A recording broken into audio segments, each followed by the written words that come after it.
Car കേട്ടിട്ടുണ്ടോ തോമാച്ച? കാറോ? വെറും കാറല്ല, ഇംബാല car, air condition ചെയ്ത കാർ. ഓ, എന്തൊരു തണുപ്പാണെന്നോ. ഇതാ നോക്കി, അച്ഛന്റെ കാറ് കയറിപ്പോ തുടങ്ങിയതാ. ഒന്ന് ചുമ്മാ ഇരി ശോഭനെ, അതൊക്കെ ആണുങ്ങളുടെ കണ്ണുകടിയോ? ഒരു ഇംബാല കാറ് വാങ്ങാന്ന് വെച്ചാ അത്ര എളുപ്പമുള്ള കാര്യമാണോ? പക്ഷെ ഒന്ന് ഞാൻ പറയാൻ രാജമേ, കാര്യം ഇതൊക്കെ ആണെങ്കിലും എനിക്ക് എന്റെ അമ്മായി സത്യം പറഞ്ഞാൽ വലിയ ബഹുമാനം. ഈ വയസ്സുകാലത്ത് എടി നിന്റെ അച്ഛൻ ഒരു 10-70 ദിവസമാണത്തിലടി. ഓ പിന്നെ അച്ഛന് 60 വയസ്സായുള്ളൂ. 60 വയസ്സായിട്ടുള്ളൂ. 60 വയസ്സാണെങ്കിലും ഒരു കാല് വയ്യെങ്കിലും പുള്ളി ഇപ്പോഴും കഷ്ടപ്പെട്ട് അധ്വാനിക്കുന്നത് കണ്ടാൽ എന്റെ പൊന്നു തോമാച്ചാ നമ്മൾ ചെറുപ്പക്കാരെ നാണിച്ചു പോകും. പിന്നെ ഈ ഉണ്ടാക്കിയ കാശും പ്രതാപവും ഒക്കെ സ്വല്പം കുറുക്ക് വഴി കൂടെ ആണെങ്കിൽ തന്നെയും. നിങ്ങൾ ഇങ്ങനെ ഭരണകക്ഷിയും പ്രതിപക്ഷമായിട്ട് നടന്നത് എവിടെ പോയി നിൽക്കും? എന്തു പറ്റി? അല്ല, ഇൻസ്പെക്ടർ റഹ്മാൻ എന്നും ഇങ്ങനെ കള്ളനും പോലീസും കളിച്ച് നടന്നാ മതിയോ? എന്നെങ്കിലും ഏതെങ്കിലും ഒരു സ്ഥലത്തുനിന്ന് സെറ്റിൽ ഡൗൺ ചെയ്യണ്ടേ? എടീ, പറഞ്ഞ മനസ്സിലായില്ലേ നിനക്ക്? സെറ്റിൽ ഡൗൺ ചെയ്യാൻ ഇരിക്കട്ടെ. തൽക്കാലം സ്വല്പം സ്ഥലം വാങ്ങിച്ചൂടെ? എന്നാൽ ഞാൻ കുറച്ച് സ്ഥലം വാങ്ങിച്ചു. അതിനടുത്തൊരു 10 സെന്റ് സ്ഥലം സഹായ വിലക്ക് കിട്ടും. അത് നിങ്ങൾക്ക് വാങ്ങിച്ചൂടെ? അല്ല, സ്ഥലമൊക്കെ വേണം, വാങ്ങിക്കണം എന്നുണ്ട് ലേഡി. പക്ഷെ ഉടനെ വാങ്ങിക്കാന്ന് വെച്ചാൽ കാശിന്റെ പ്രശ്നമായിരിക്കും. ഒരു 19,000 രൂപ വരെ നമുക്ക് വേണേ കടം കൊടുക്കാം. ലേഡി രാമോ? അതിനെന്താ? അപ്പൊ 50,000 രൂപ ഞങ്ങൾ സഹായിക്കാം. പിന്നൊരു 50,000 കൂടെ ഒപ്പിച്ചാൽ മതി. നല്ല സ്ഥലമാണ്, അടുത്ത് കായലും കാറ്റും ഒക്കെ ഉണ്ട്. ഒന്ന് ആലോചിച്ച് നോക്ക്. എനിക്ക് നാളെ മറ്റന്നാളെ വാക്ക് കൊടുക്കണം. ഞങ്ങള് അതിനെപ്പറ്റി ഒന്ന് കാര്യമായിട്ട് ആലോചിക്കാം. So good night. Good night.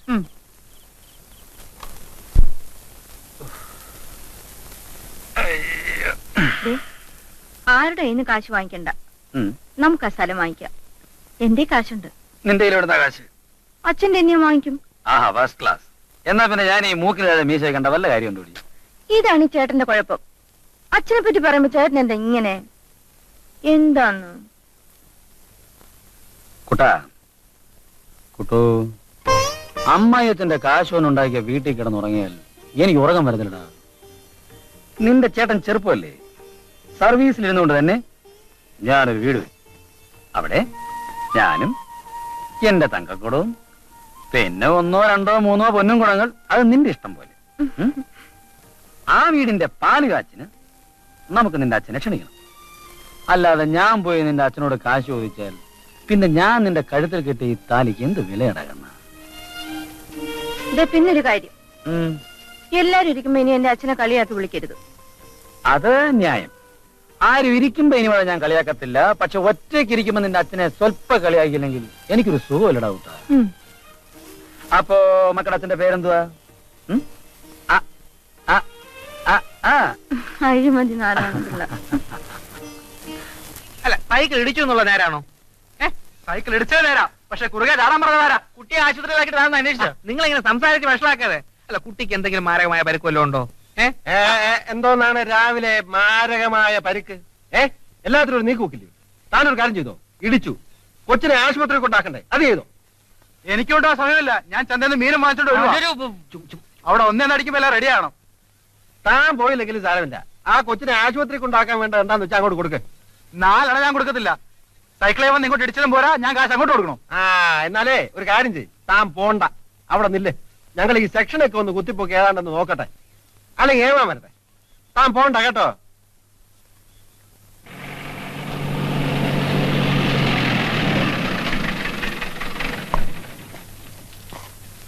എന്താ ഇവിടെ?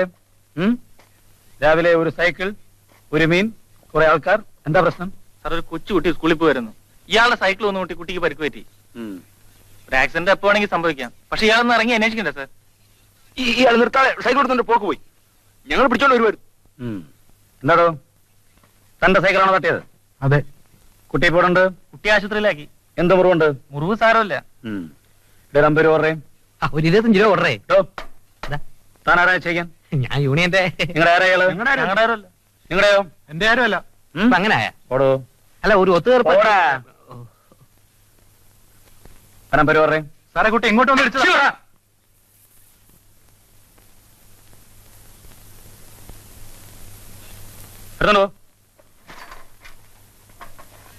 സാറേ, ഇത് മാർക്കോസ് മൊറാളുടെ വീട്ടിലെ വണ്ടിയാ. അത് ശരി. വാഞ്ഞു കൊണ്ടുവാടേ. സ്റ്റാൻഡേർഡ്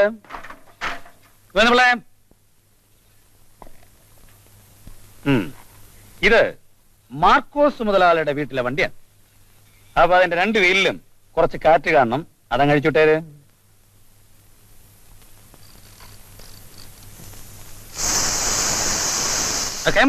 ഭാവനയൊക്കെ നിർത്തടോ.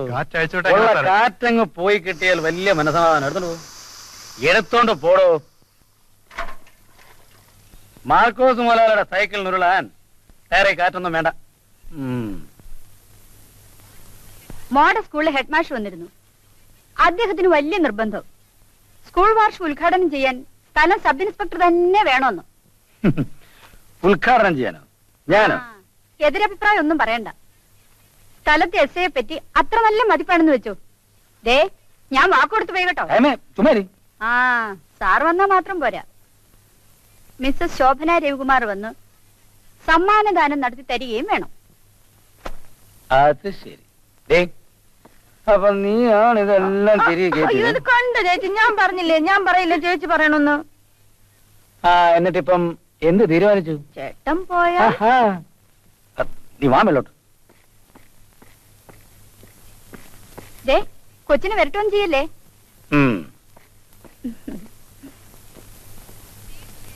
തീർച്ചയായും വരും. അതിനാ ഈ ചൂടൊക്കെ.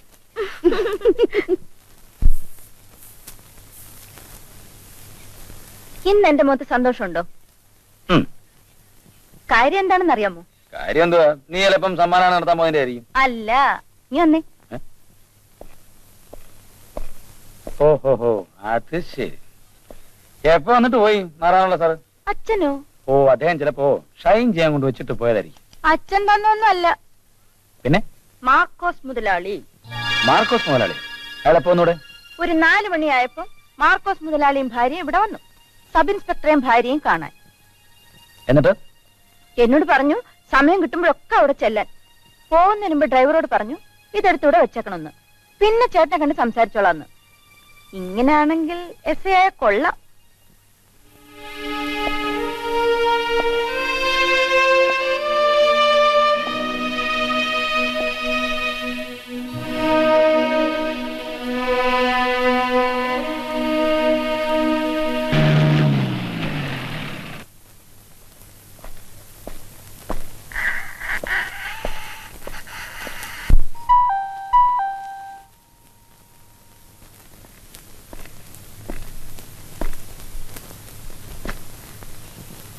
ഹലോ, നമസ്കാരം.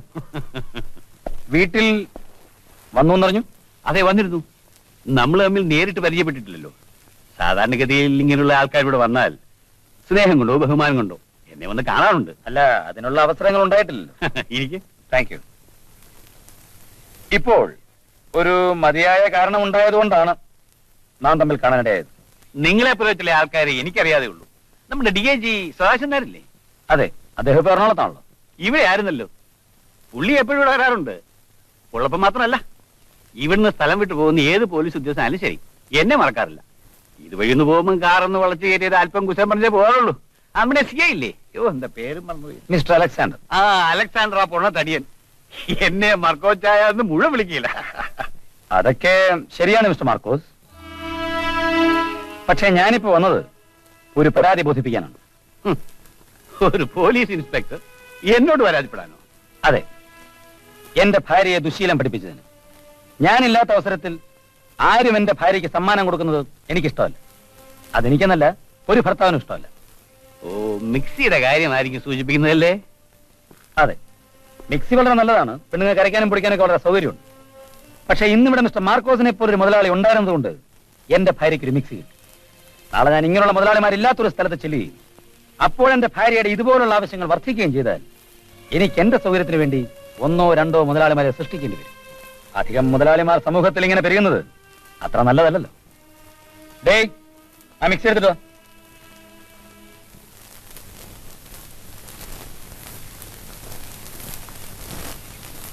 തെറ്റിദ്ധരിക്കണ്ട, ഇവിടെ ഇഷ്ടം പോലെ മിക്സി ഉള്ളതാ. ഇവിടെ ഇഷ്ടം പോലെ മിക്സി ഉണ്ടെന്നുള്ളത് നിങ്ങളുടെ കാര്യം. ഇവിടേക്ക് ആവശ്യമില്ലാത്ത സാധനങ്ങൾ സൂക്ഷിക്കാനുള്ള ഗോഡൌണൊന്നും അല്ലല്ലോ എന്റെ വീട്. പിന്നെ എന്റെ തൊഴിൽപരമായ കാര്യങ്ങൾക്ക് ഈ നാട്ടിലെ നിങ്ങളെപ്പോലുള്ള വലിയ വലിയ ആൾക്കാരുടെ സഹകരണം എനിക്ക് ആവശ്യമാണ്. ഒരു സബ് ഇൻസ്പെക്ടറായി പോയതുകൊണ്ട് എന്നെ ഒറ്റപ്പെടുത്തി കളയരുത്. വരട്ടെ മിസ്റ്റർ മാർക്കോസ്.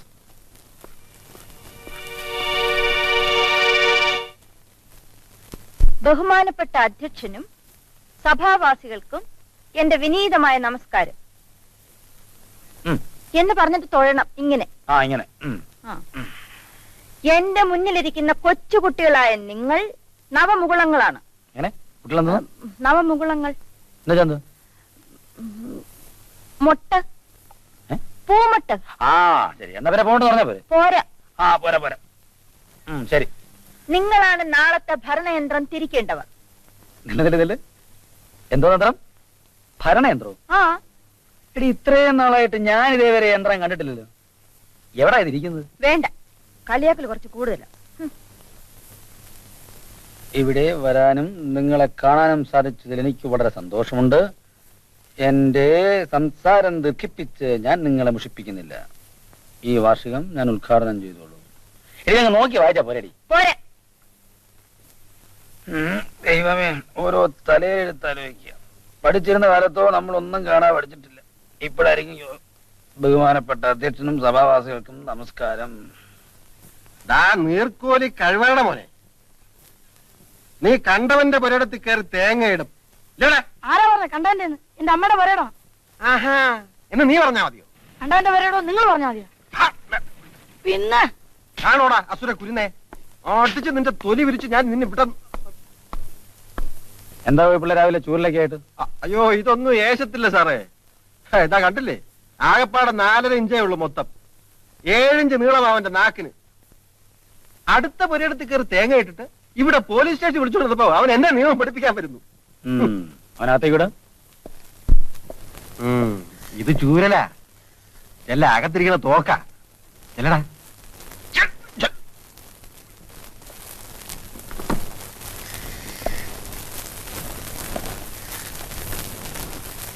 പറഞ്ഞാ ശരിയാവടാ? ഇല്ല സാർ. നീ അടുത്ത പുരയിടത്തിൽ കയറി തേങ്ങയിട്ടോ? തേങ്ങയിട്ടു. അന്യന്റെ പുരയിടത്തിൽ കയറി തേങ്ങയിട്ട് കാശുണ്ടാക്കാൻ നിന്നെ ആരാ പഠിപ്പിച്ചത്? എന്റെ അമ്മയുടെ പറയണാണ് സാർ. അമ്മ കേളക്കി വെച്ചിരിക്കുക. അമ്മ പറയുന്നത് കോടതി വെച്ച് കാണാമെന്ന്. അതല്ലേടാ അതെന്റെ ഒരു മര്യാദ. പക്ഷെ ഇന്നലെ എന്റെ അമ്മ പറഞ്ഞു അമ്മ മരിക്കുന്ന ഒറ്റ തേങ്ങ അവിടെ ഇടാൻ സമ്മതിക്കില്ലെന്ന്. അത് കേട്ട വേണ്ടി സങ്കടം വന്നു. ഞാൻ അവിടെ കയറി തേങ്ങയിട്ടു. ഇനിയും ചെയ്യൂടാ? ഇനി എനിക്ക് അവിടെ തേങ്ങ അടക്കുന്ന ആവശ്യമില്ലല്ലോ. എന്റെ അമ്മ തേങ്ങയുടെ ചമ്മന്തി അടിച്ച് കഴിച്ചല്ലോ. മേലെ ആവർത്തിക്കൂടാ?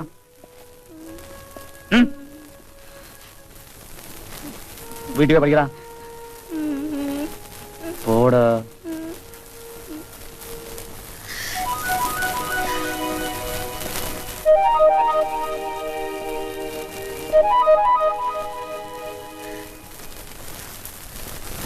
സാറേ ഞാൻ ഈ യൂണിഫോം കഴിച്ചു വച്ചാ കേട്ടോ. എന്താ പിള്ളേ ഇന്ന് അത്ര കൃഷ്ണം തോന്നുന്നുണ്ടോ? അല്ല ഇതിട്ടോണ്ട് സാറ് ഒന്നും അങ്ങോട്ട് ചെയ്യാനും സമ്മതിക്കില്ല. പിന്നെ വെറുതെ തേങ്ങ മോഷ്ടിച്ചെന്നല്ലേ ഗോപിപ്പിള്ള കേട്ടുള്ളൂ? അത്രേ ഉള്ളൂ. എന്തിനാ മോഷ്ടിച്ചെന്നറിയാം? ഇല്ല. അന്വേഷിച്ചോ? അത് പിന്നെ നമ്മുടെ സെക്ഷൻ അല്ലല്ലോ. എല്ലാം നമ്മുടെ സെക്ഷനാ ഗോപിപ്പിള്ളേ. സാഹചര്യങ്ങൾ കൂടി കണക്കിലെടുത്തിട്ട് വേണം കുറ്റകൃത്യത്തിന്റെ ഗൗരവം നിശ്ചയിക്കാൻ. നമ്മളവനെ പിടിച്ച് 2 തല്ല് തല്ലിയാൽ അവൻ കരയുന്നിരിക്കും. പക്ഷെ ഇപ്പോഴും അവൻ കരഞ്ഞു. ഞാൻ തല്ലിയോണ്ടല്ല, അവൻ ചെയ്ത തെറ്റിന്റെ ഗൗരവം മനസ്സിലാക്കിയതുകൊണ്ട്. നാം ആ ഗൗരവം മനസ്സിലാക്കി കൊടുക്കണം. അതാണ് പോലീസ്. സാർ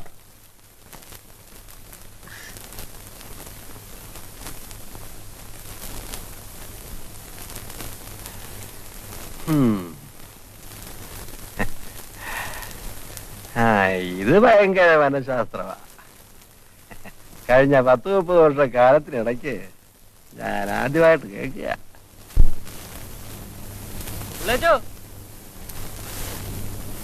ഒന്നും ആയില്ലേ? അയ്യോ ഞാൻ എപ്പോഴേ റെഡി. അകത്ത് നമ്മുടെ അന്തർജനം ഒരുങ്ങിക്കൊണ്ടിരിക്കുക. അവക്ക് അല്ലെങ്കിൽ തന്നെ 1 മണിക്കൂർ 1.5. ഇന്ന് സ്പെഷ്യൽ പ്രോഗ്രാം അല്ലേ? കുഴപ്പമില്ലേ, 4 മണിക്കാ പ്രോഗ്രാം. ഞാൻ എന്താ എത്തി മോളെ തകർക്കണ ഡാൻസ് കേട്ടോ. ഇവരിടത്ത് 4:30 മണിക്ക് പോകാന്ന് പറഞ്ഞാൽ 4:30 മണിക്ക് എന്നെ എത്തണം. 4:45 പോകുന്ന പോലെ ഗമയാന്നിരുന്ന ആൾക്കാർ കാണും. എനിക്കിത് ഇഷ്ടമല്ല. ഞാൻ ഒന്ന് ഒരുങ്ങട്ടെ. നീ അത്രയൊക്കെ ഒരുങ്ങിച്ചാൽ മതി. ഇങ്ങോട്ടേ വന്നേ.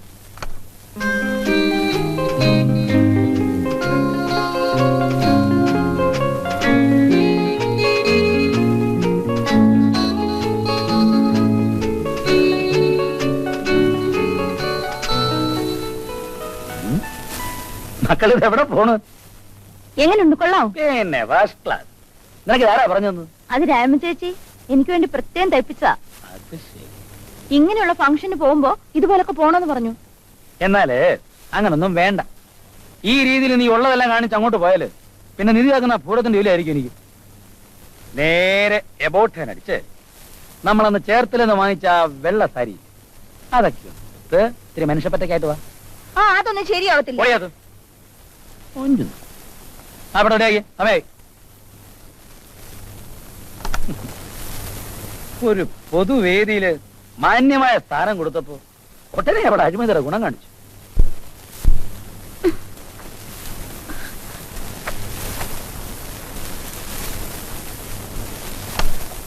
ദേ ഇങ്ങോട്ടൊന്ന് വന്നേ. ഈ സാരി കൊടുത്തിട്ട് ശരിയാവുന്നില്ല. ആ ഇപ്പൊ എന്ത് ഭംഗിയാടി നിന്നെ കാണാൻ. ദേ ഈ സാരിയുടെ താഴെ ഒന്നും ശരിയായിട്ടില്ല. ഒന്ന് വലിച്ചിട്ടേ. ഇതൊക്കെ ഞാൻ വലിച്ചിടാം.